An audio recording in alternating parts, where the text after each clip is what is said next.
Hello everyone, good morning. কেমন আছো তোমরা সবাই? আশা করছি ভালো আছো। নতুন একটা ব্লগে তোমাদের সবাইকে অনেক স্বাগত আর অনেক ভালোবাসা জানাচ্ছি। তো দিনটা হচ্ছে সোমবার, আর ঘড়িতে এখন বাজে প্রায় 8:30 মতন। আমি একটু দেরি করেই ঘুমাই আর কি, মানে উঠি আর কি। হ্যাঁ, ভুল বলিনি, দেরি করে কিন্তু আমি ঘুমাই, কারণ আমার রাত্রিবেলায় ঘুম আসতে চায় না। ঠিক একটা না বাজলে ঘুম আসে না। আর যথারীতি এত রাতে ঘুমালে তাহলে তো একটু বেলা হবে, তাই না? তো ওই জন্য বিছানাটা তুলে নিলাম। আর মা তো এদিকে কাজকর্ম সেরে ফেলেছে, সকালবেলা যা কাজ থাকে। তো আমি বিছানাটা তুলে এবার ঘরটাকে একটু ঝাড় দেবো। সকালবেলা মা তো ঘর ঝাড় দিয়েই দিয়েছে, কিন্তু ওই যে বিছানা ঝাড়ার পরে আমার যেন কেমন একটা অভ্যাস, একটু মানে ঘরটা না ঝাড় দিলে হয় না। একটু কেমন যেন চাপা ঠান্ডা লেগেছে, জানো তো, মানে মাঝের মধ্যে একটু করে হাঁচি হচ্ছে, কাশি হচ্ছে না কিন্তু হাঁচিটা হচ্ছে। হয়তো ঘাম বসে না কি জানি না, তবে আমি তো সারাদিনে একবার স্নান করি, যেখানে গত বছর 2-3বারও হয়ে গেছে স্নান করা, কিন্তু এখন তো এই মুহূর্তে সম্ভব না। যাই হোক, এদিকে দেখতেই পাচ্ছ আমি একটা জিনিস ছিল সেইগুলোকে গুছিয়ে নিচ্ছি। আর ওদিকে মা সকালবেলায় রান্নাঘরে কি কাজ করছে, মানে রান্নাঘরে সকালের যা খাবার দাবার হবে সেইগুলোই করছে আর কি। আর আমি যেহেতু বেলা করে ঘুম থেকে উঠেছি, তাই এই দিকে টুকটাক কাজগুলো সেরে ফেলছি। আর জানো তো, মাথাটা না প্রচণ্ড যন্ত্রণা করছে।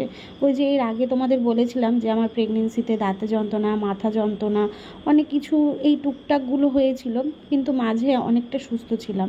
কিন্তু আজকে বলবো না, গতকাল রাত থেকে আবার এই সমস্যাটার সম্মুখীন আমি হয়েছি। তো আর কি করা যাবে, শরীর থাকলে অসুস্থ তো হতেই হবে, তাই না? তবে জানো তো, একটা জিনিস ভেবে আনন্দ লাগছে, সামনে কিন্তু আমার 9 মাসের স্বাদ। তবে 9 মাসের স্বাদটা নিয়ে হয়তো 7 মাসের স্বাদের মতন অতটা এক্সাইটমেন্ট নিজের মধ্যে না থাকলেও, তবে প্রত্যেকটা মানে কি বলবো, মানে মায়েদের বা প্রেগনেন্সি মায়েদের বা মেয়েদের বউদের বলতে পারো, এই স্বাদ জিনিসটা কিন্তু একটা আলাদাই লেভেলের থাকে, তাই না? সে 7 মাসের হোক আর 9 মাসের হোক। তো যাই হোক, সামনেই হচ্ছে 9 মাসের স্বাদ। যত দিন যাচ্ছে, যত সময় এগিয়ে আসছে, তত যেন টেনশন বাড়ছে। তোমাদের এর আগেও বলেছি, তোমরা অনেক সাহস দাও, তোমাদের প্রত্যেকটা কমেন্ট কিন্তু আমি পড়ি। হয়তো সেইভাবে প্রত্যেকের কমেন্ট আগের মতন রিপ্লাই দিতে পারি না, ওই যে এনার্জি পাই না, শরীরটা ভালো থাকে না, মনে হয় যেন সব সময় শুয়ে থাকি, এনার্জি লেস লাগে। কিন্তু তবুও যদি বলো যে ভিডিও করছো তো না, কিন্তু এটা তো আমার কাজ, তাই না? এটা থেকে যদি আমি সরে যাই, তোমরাও তো আমার থেকে সরে যাবে, তাই না? তো আমাকে তো প্রতিদিন ভিডিওটা দিতে হবে, কারণ এটা আমার প্রফেশন, এটাকে আমি নিজের সাথে যুক্ত করে নিয়েছি। যতদিন পারবো ভিডিওটা করার চেষ্টা করব। তবে ওই যে সকাল থেকে শরীরটা ভালো লাগছিল না বলে আমি একটুখানি মানে চুপচাপই রয়েছি, দেখে বুঝতেই পারছো, চুপচাপ কাজকর্মগুলো করছি। আর জানো তো, সকালবেলায় গোলু সোনা, মানে মা তো সকালবেলা ঝাড় দিয়েছে, তারপর গোলু সোনা পুরো গায়ে ছাই মেখে খাটের তলায় এসে দেখি মানে ঝাড়াঝাড়ি করছে আমি যখন ঘুম থেকে উঠি। ব্যাস অমনি পুরো ছাই ঘরের মধ্যে ভর্তি। মানে আমাদের যে তালতলাটা আছে না, ওইখানেই পুরো ছাই আছে। ওইখানে গিয়ে ও আর ওর ভাই মিলে দুজনে গড়াগড়ি খেয়েছে, আর তারপর ঘরে এসে সেইটাকে ঝাড়ছে। ভাবো তাহলে বাইরে থেকে ঝেড়ে আয়, তা না ঘরে এসে ঝাড়ছে। তো আর কি করা যাবে, ওকে তো একটু বকে ঝোঁকে মানে বের করলাম ঘর থেকে। তারপর ঘরটাকে ঝাড় দিয়ে নিচ্ছি। আর পুরো কালো কালো ছাই, মানে নোংরা বেরিয়েছে জানো না, সকালবেলা মা ঝাড় দেওয়ার পরেও। আর দেখতেই পাচ্ছ জানলায় বোতলগুলো মা সাজিয়ে রেখে দিয়েছে, কারণ জল আনতে যেতে হবে, মানে ও কাছ থেকে এসে তারপর জলটা নিয়ে আসবে, ওই জন্য বোতলগুলোকে এখানে গুছিয়ে রেখে দিয়েছে। আমি যেভাবে গুছিয়ে টুছিয়ে রাখতাম সেই রকমভাবেই কিন্তু মা গুছিয়ে রাখে। তবে হ্যাঁ, মা আসাতে আমাকে কোনো কাজই করতে হচ্ছে না, তোমরা তো দেখেছো সেটা। শুধু খাচ্ছি, ঘুমোচ্ছি, বসে থাকছি, এই তো চলছে। ফোন নিয়ে কিছু কার্টুন দেখছি। তবে জানো তো, এই প্রেগনেন্সিতে আমার একটা জিনিস হয়েছে, সেটা হচ্ছে আমি কারোর ভিডিও দেখি না। আমার শুধু ভালো লাগে একটু কার্টুন দেখতে, একটু অ্যানিমেশনের যে ভিডিওগুলো থাকে সেইগুলো দেখতে। তো যাই হোক, ফ্রেশ হয়ে নিয়েছি। আর এদিকে তোমাদের দেখিয়ে দিলাম আমার মা আমার বরের জন্য কি কি রান্না করেছে। জানোই তো প্রত্যেক দিন সকালে যেটা খায় আর কি। ও সবজি কাকা এসেছিল। প্রত্যেক দিন না সবজি কাকার কাছ থেকে কিছু না কিছু না নিলে যেন ভালো লাগে না, কারণ ওই যে টাটকা সবজি কেনার যে একটা প্রবণতা, সেটা তো বাজারে গিয়ে ফুলফিল করতে পারি না। তাই জন্যে যখনই কাকা আসে তখনই কাকার কাছ থেকে কিছু না কিছু নিতে থাকি।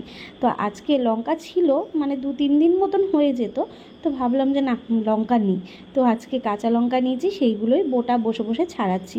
আর সকালবেলা অবশ্যই আমার খাওয়া হয়ে গেছে। আমি হচ্ছে সকালে হরলিক্স খেয়েছি, ড্রাই ফ্রুটস খেয়েছি, তার সাথে কিন্তু ওই যে সুজি বলছি, ওই ছাতু তারপরে চিড়ে দিয়ে খেয়ে নিয়েছি।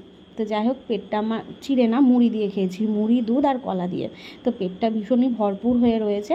তবে হ্যাঁ, বরের থেকে কুসুম খাবো। আজকে আমার জন্য ডিম সেদ্ধ দিতে বারণ করেছিলাম, তো কুসুমটা ছাড়বো না, কারণ কুসুমটা খেতে আমার ভালো লাগে। কিন্তু জানো তো, আমার ডিমের সাদা অংশটা খেতে একটুও ভালো লাগে না।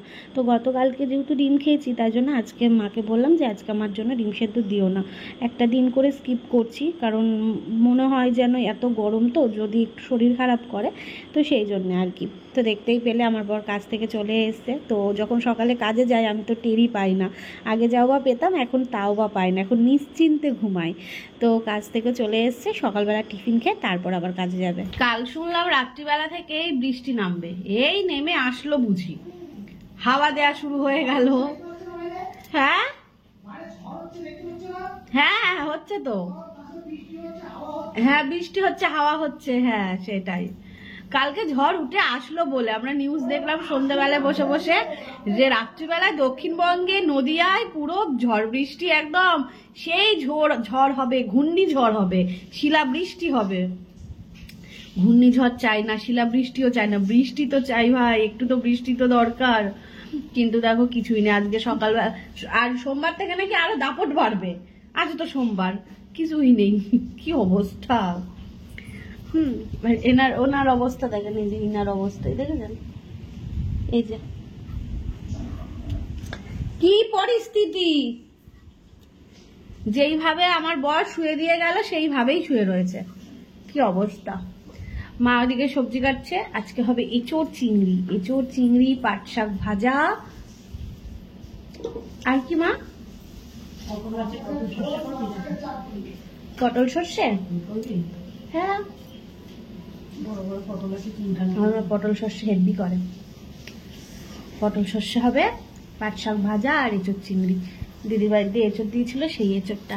আর এখন আমার বর চিংড়ি আগে খেত না, এখন চিংড়ি খেয়ে এমন হয়ে গেছে, এখন বলে এঁচোড়টা, আমি বলেছিলাম মাকে যে মা এমনি পেঁয়াজ রসুন দিয়ে করো, চিংড়ি দিতে হবে না। কাল রাতে বলছে এঁচোড় চিংড়ি ছাড়া ভালো লাগে না, খাবো না, এঁচোড় চিংড়ি হলে যাও বা খাবো, তাও খাবো না। এঁচোড় তো আমি ভালোই বাসি না, কিন্তু চিংড়ি হলে তাও একটু খাবো। তাহলে বলো, আগে এঁচোড় খেতেই যেত না, এমন মানুষ ছিল। এঁচোড় বলছি, চিংড়ি খেতেই যেত না, এখন খায়, সব খাবে, এটাই তো ভালো লাগে, তাই না? যেমন এখন ওই মাটনটাও খাওয়া শিখে গেছে এখন। আগে যদি 4-5 পিস মাটন পড়তো পাতে, ওখান থেকে হয়তো 2 পিস বা 1 পিস খেত, 3 পিস আমার পাতে চলে আসতো, এখন ভালোই খাই। আর ভীষণ সুন্দর হাওয়া দিচ্ছে এইটুকুই যা সারাদিন। কাল রাতে কারেন্ট চলে গেছিল 10-15 মিনিট মতো, রাত্রি 12টার সময়। চলো, ও গেছে হচ্ছে হাত মুখ ধুতে, ফ্রেশ হতে, জল নিয়ে আসলো, এখন খাওয়া দাওয়া করবে। খাবার তো ঠান্ডা করে রেখে দিয়েছি গুছিয়ে। গাছগুলোই তো কালকে জল দাওনি বলো? জল দেওয়া হয়নি গাছগুলো, গোড়া ভেজা আছে অবশ্য, এই যে গোড়া ভালোই ভেজা আছে। এক লটে অনেক কটা বেগুন হবে। হ্যাঁ, সিট গরম হয়ে গেছে, সাবধানে এসো।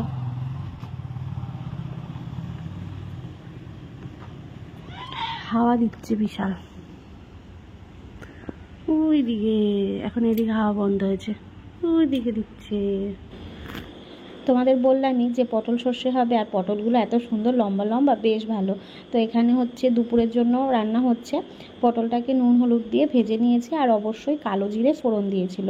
তারপর টমেটো, পেঁয়াজ, রসুন আর হচ্ছে সর্ষে সমস্তটাই বেটে নিয়ে দেখো এবার পটলের মধ্যে দিয়ে দিয়েছে। এবার এটাকে একটু কষানো হবে, হালকা, জাস্ট হালকা একটু কষিয়ে জল দিয়ে দেবে। দারুণ লাগে গো, আর নামানোর আগে একটু মিষ্টি দেবে, এত টেস্টি হয় কি বলবো।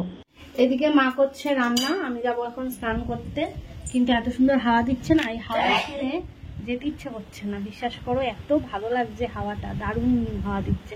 আর এদিকে দরজাটা খোলা রাখলে না, মানে রান্না করতে গরম লাগে না, রান্না করতে বেশ আরামই লাগে, কিন্তু গ্যাসে হাওয়া যায়, তাই না মা বলো? গ্যাসে হাওয়া নড়ছে দেখো, হ্যাঁ, রান্না দেরি হয়ে যায় হাওয়া গেলেই গ্যাসের মধ্যে, এই তো ব্যাপার। আর হচ্ছে আমাদের ওই ইয়ে থেকে ফোন করেছিল, কি বলে ওর নাম, গ্যাসের অফিস থেকে ফোন করেছিল আমাদের যে গ্যাসের পাইপটা আছে সেই পাইপটা চেঞ্জ করার জন্য।